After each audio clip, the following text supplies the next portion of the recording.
Okay, I wanted to do a quick video on this new rear box I got for the 26 Outlander Max XT 700. This will fit any of the G3 and G3L Can-Am designations. It's got a lock on it here. It's got these kind of rubbery latches. Look to be pretty good quality.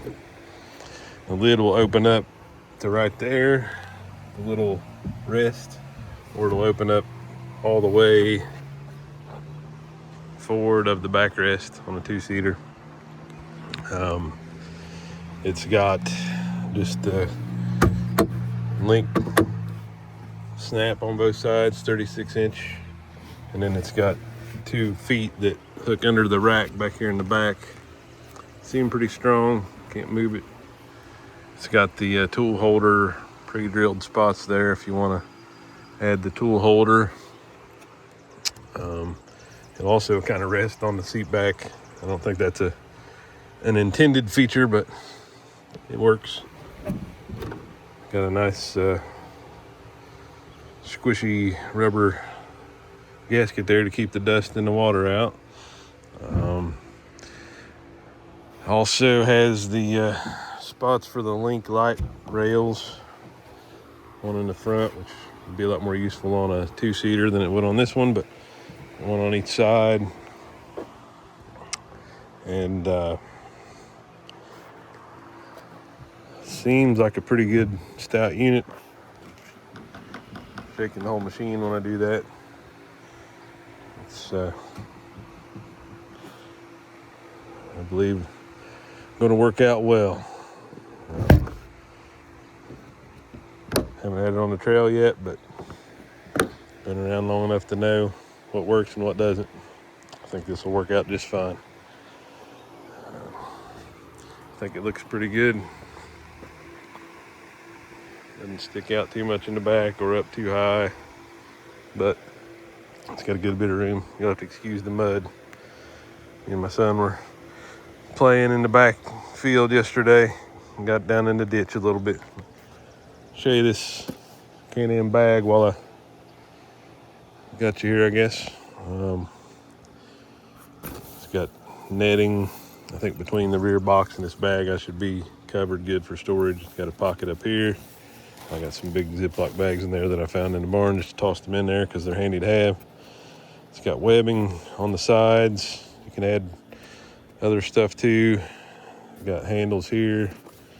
Got a middle compartment. These dividers come out. You can make it into one big open area. Also a little pocket here on the top. It's got a handle here. If you snap it off, you can carry it inside if you're staying out somewhere. We got some cargo netting up here and another pocket in this side. Webbing there. More webbing here. You can see that. Pretty nice setup. I think it's going to work out well for us. Got a trip planned out west later this year, a few closer to home here. Tennessee, West Virginia. I think these will work out well. But this Can-Am, this new design, I think it's 23 gallon, 87 liter capacity, something like that. They do make a 139 liter, 30 gallon one that you have to remove the rear rack, and it goes all the way down into this void here, and kind of sits down in this recess. Gives you more capacity, but I didn't want to sacrifice my rear rack. I like being able to pop this off easy if I don't want it on there and still use the rear rack, so that's why I went with this one. Also, I'm thinking on those longer trips, one of my Rotopax cans will fit right down in here and give me a couple gallons of extra gas. Shouldn't be too hard to pop this up and grab it out of there if I need it. So that's the plan right now.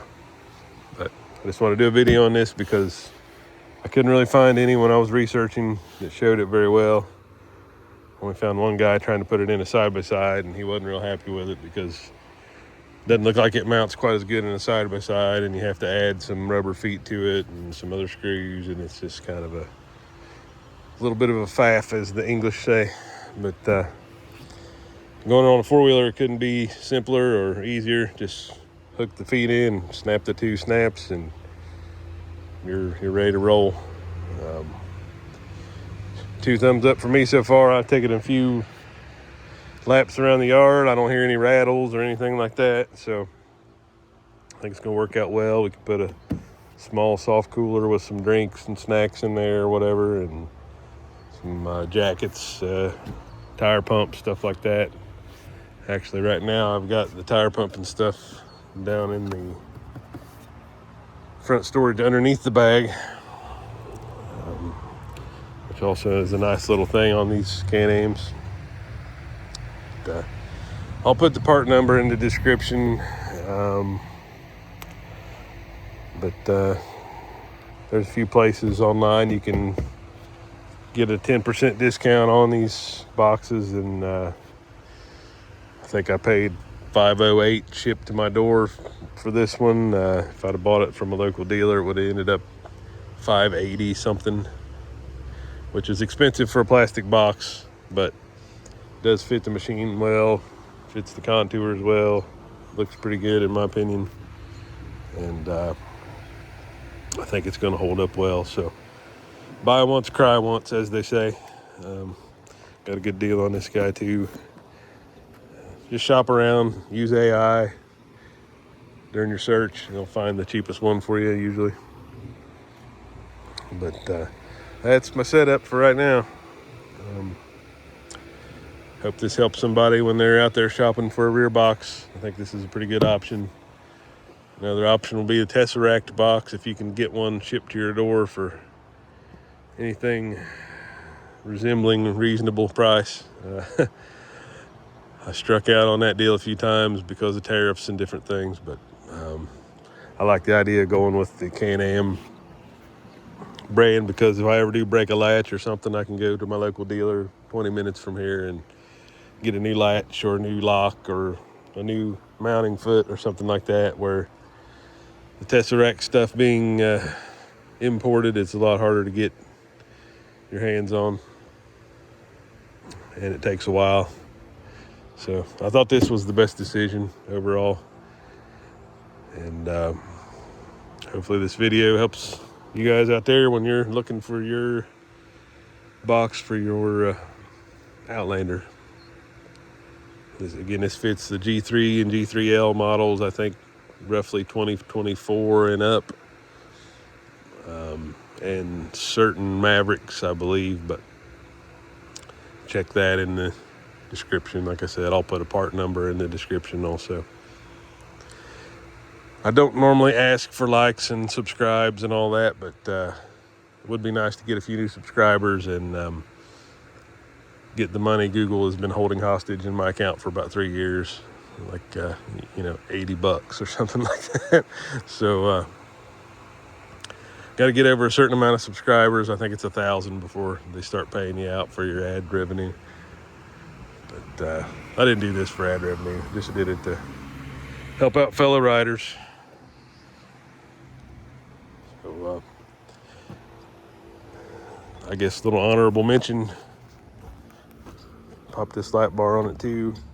Couldn't fit better on the bumper right there. Factory lights are decent, LED, but needed a little extra, and that doesn't block the grill. Sits nice and flush. I think it was maybe $40 on Amazon, something like that. If you're curious, type in the comments. I'll try to put up a link for that too. Thanks for watching.